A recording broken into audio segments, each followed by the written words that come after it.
The Rebel Capitalist Show.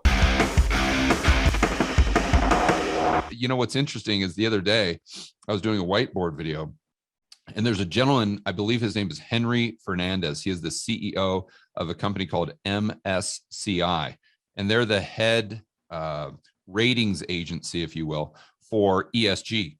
Mm-hmm. So if you're a company and you need an ESG score, then or if you're Larry Fink and you've got an ESG fund and you want a score for it, you go to Mr. Fernandez. And he was being interviewed by CNBC. And of course, he's saying how ESG is the future. And if businesses don't play by these rules, and they're going to go out of business, and all the funds are going to lose investors, and they're going to underperform, and yada, yada, yada. And then I think David Faber asked him a couple questions, and he started using, again, the exact same terminology, you know, in social inclusion and all these kind of buzzwords that Klaus uses.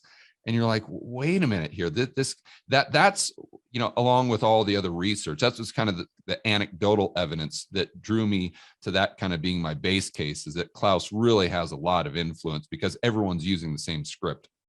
Right. And that's, I'm glad you brought that up, because that's a similar thing with me. That's, again, what kind of reinforced that, okay, yeah, I am on the right track, and I really need to shine a spotlight on this guy, because you're right.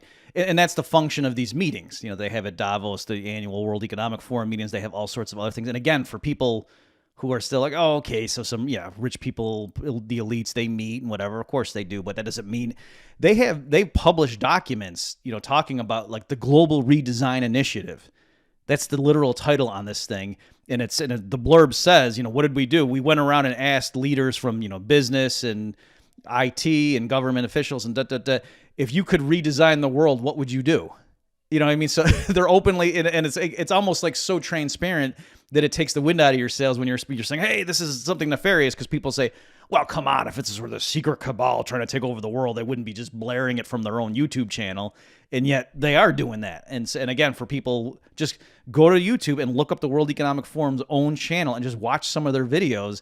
And again, like George said, you'll see the buzzwords like, oh, we have to move away from shareholder capitalism to stakeholder capitalism. So everyone gets a seat at the, and part of what that means is, and this is where, you know, why I'm using the language about like they're trying to subvert governments and take over, is that they're envisioning a world where it is true, like especially for countries where their governments aren't that strong, that like multinational corporations come in and they kind of call the shots.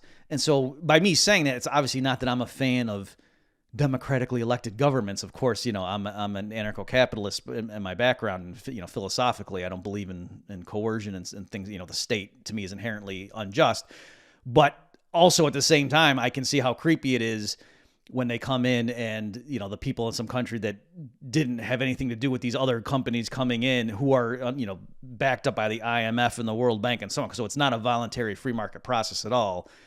And if their government officials are beholden to or being paid off by, you know, this other group that these people have no idea, and they're announcing policies for one reason, ostensibly for the public, and yet there's, you know, the real reason they're doing it is because of something else behind closed doors. I mean, that's pretty creepy. And this is, you know, it would be like a James Bond movie. And people have said that, and Klaus Schwab even sounds like a James Bond villain. Just listen to him talk.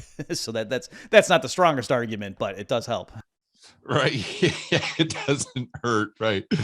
You know, I was listening to Tom Woods talk the other day on his podcast, and he did an episode on how progressives use language and how they paint their objectives in a way that's overly generic, and that's intentional.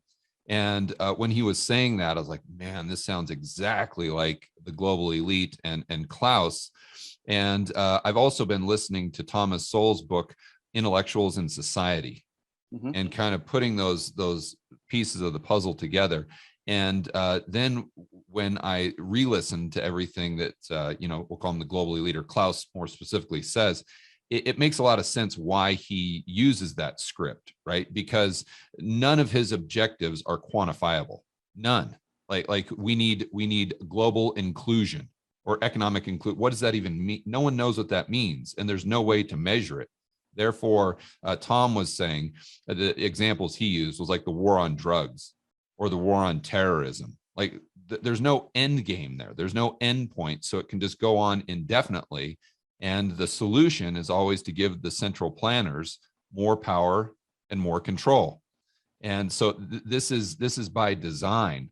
So did you notice that specifically when you were doing your research on not just Klaus, but NOAA and all these other people at the IMF and the UN and whatnot? Yeah, definitely. Like I say, these buzzwords, diversity, inclusion, equity, that kind of stuff. But also, yeah, the stakeholder capitalism. That's a great one because again, it's what that means is we can override, profit-seeking business and what they want for the shareholders. So it gives them the wild card to come in and tell corporations, you can't just engage in voluntary transactions. We're going to dictate things to you because shareholder capitalism would be that the corporation gets to do, what it wants to do as far as it's not, violating contracts and whatever, violating property rights. So it gives them a wild, but then who are the stakeholders? Like, for any issue, you could come up with all sorts of people who could be affected and therefore ought to have a seat at the table. But as someone was pointing, I was reading, it was interesting because the people on the left also, a lot of them are skeptical of Klaus Schwab and these guys. You know what I mean? So people on the right, like Glenn Beck or whatever, are skeptical, coming from their vantage point. But then people on the left also for perhaps slightly different motivations. But the people on the left, it's more because they believe in democracy and they can see how, wait a minute, this is this cabal of unelected people, many of whom are from the private sector, who are coming in and like telling governments around the world, this is what your policy is going to be. So that's why they don't like it. But yeah, when you using the term stakeholder capitalism, you might think that means like, oh, there should be a bunch of labor unions and indigenous groups. And that's how they talk. But in practice, it mostly is like big banks and things like that. So it is funny how, they don't even live up to their own rhetoric, even though, like you say, it is very amorphous and hard to pin down, but it's not actually that the people representing the indigenous groups have the same seat at the table as somebody who is HSBC Bank or something. Yeah, I want to dive into that further.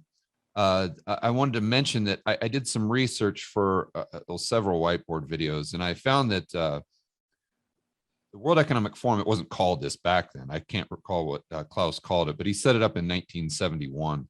Mm-hmm. And in 1968, the Club of Rome was started, and which sounds like a conspiracy group in and of itself, but it's actually not. They still exist today.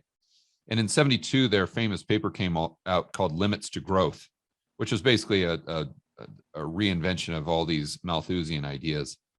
And then in 1973, I noticed that Klaus invited the guy who wrote the paper and started the Club of Rome to be the headline speaker at the Davos event in 1973. And I think that really shaped Klaus's worldview.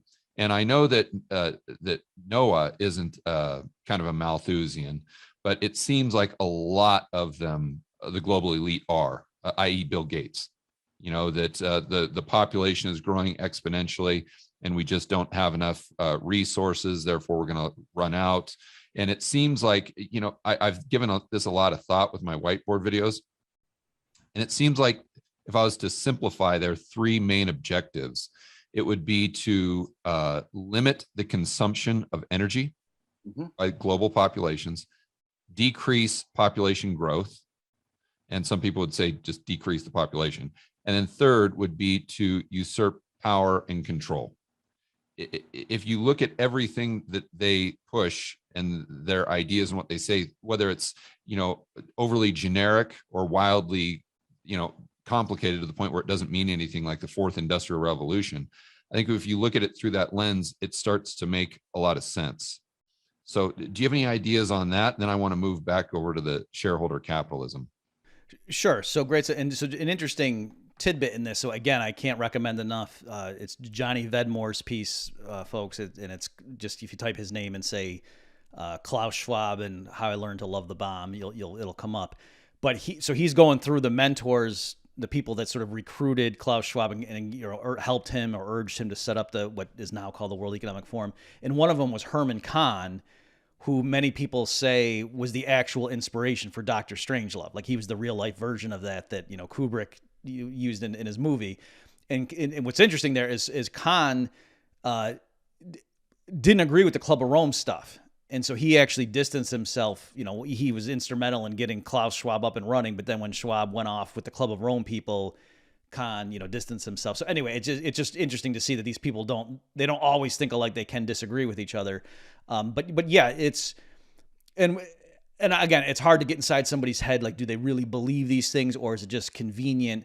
Who can say? But yeah, the climate change stuff, the population control, or zero population growth, or like you say, even shrinking it.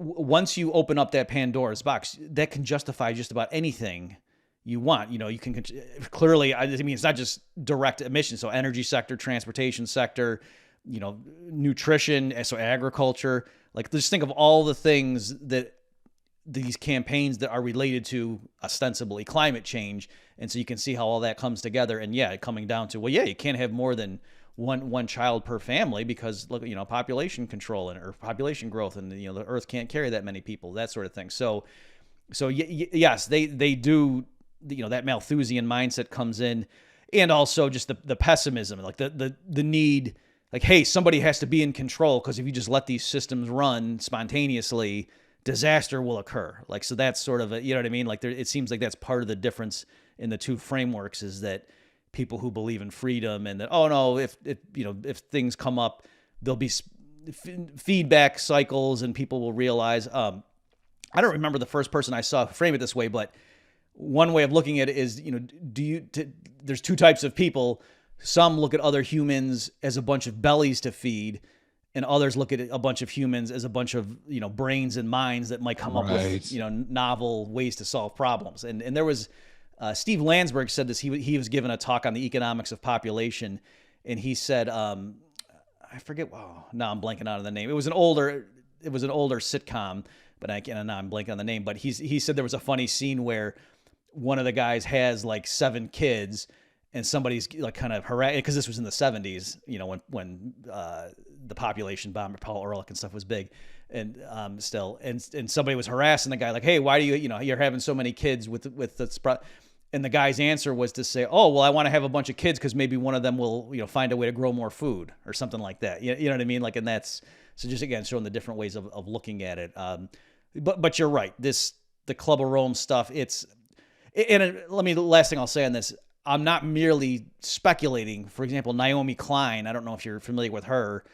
She wrote this, I don't know, 10 years ago at this point, but she has an essay where she openly said she wasn't all into the climate change stuff just because she thought it was a scientific thing, and hey, let the scientists argue about that. But then she said, when I realized that the policies that would be needed in order to solve the climate crisis were exactly the ones that would promote, equality between the sexes, and would, restore dignity to indigenous people, and all these other things, and restrain consumer capitalism that I supported already, that's when I embraced, this. So she's not saying the science is fake, or that I don't believe, you know what I mean? But she is saying the reason I jumped both feet into climate change is when I realized that what people were saying were the solutions were things that I already, as a progressive leftist, supported anyway. That's now why, she openly says that.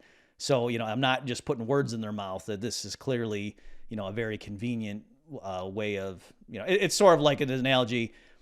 A lot of Austrians explain the success of Keynesian economics in the 30s, not merely on its intellectual merits, but that, a lot of government officials realized, if the Keynesians, if we advance that gives us an excuse to spend a lot, to deficit spend. Yeah, great example. And so, is that real?